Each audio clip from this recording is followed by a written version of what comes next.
அச்சாரம் டிவி நேயர்களுக்கு வணக்கம். இன்னைக்கு திரை விமர்சனத்தில் நம்ம பார்க்க போகிற திரைப்படம் படையாண்ட மாவீரா.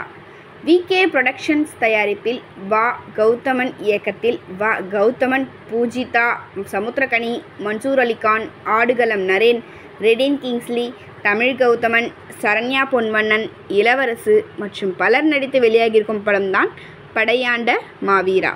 கதை: மண்ணையும் மானத்தையும் காக்க வீரம் ஈரம் அறத்துடன் போராடி வாழ்ந்த மாவீரன் காடுவெட்டி குரு பற்றிய உண்மை சம்பவத்தை அடிப்படையாக கொண்டு எடுக்கப்பட்ட கதை.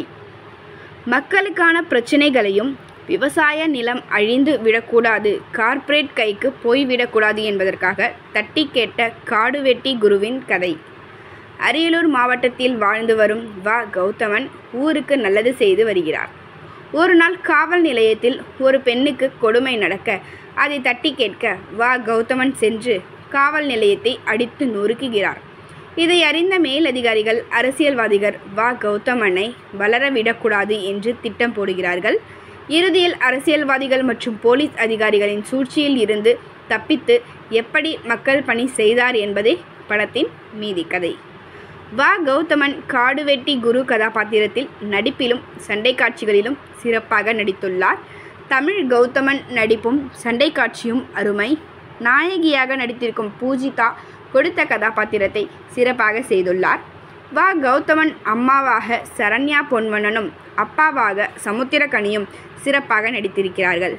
பாகுபலி பிரபாகர், வேதாளம் கபீர், மதுசூதன ராவ், தீனா, மன்சூர் அலிகான், நிழல்கள் ரவி, தலைவாசல் விஜய், ஏஎல் அழகப்பன் என இதில் நடித்திருக்கும் அனைவரும் அவரவர் கதாபாத்திரம் உணர்ந்து சிறப்பாக நடித்துள்ளனர்.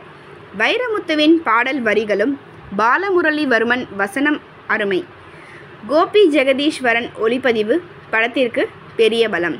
ஜிவி பிரகாஷின் பாடல்களும் இசையும் சாம் சிஎஸின் பின்னணி இசையும் ரசிக்க வைக்கிறது. வா கௌதமன் காடுவெட்டி குருவின் வாழ்க்கையை ஒரு சாதிப்படமாக இல்லாமல் எல்லா சாதியினரும் பார்த்து ரசிக்கும்படி கொடுத்துள்ளார். பாராட்டுக்கள். ஒட்டுமொத்த படக்குழுவினருக்கும் அச்சாரம் டிவி சார்பாக வாழ்த்துக்கள். அனைவரும் அச்சாரம் டிவியை சப்ஸ்கிரைப் பண்ணிக்கோங்க. கூடவே அந்த பெல்லுக்கான மறக்காமல் ப்ரெஸ் பண்ணிடுங்க. நன்றி.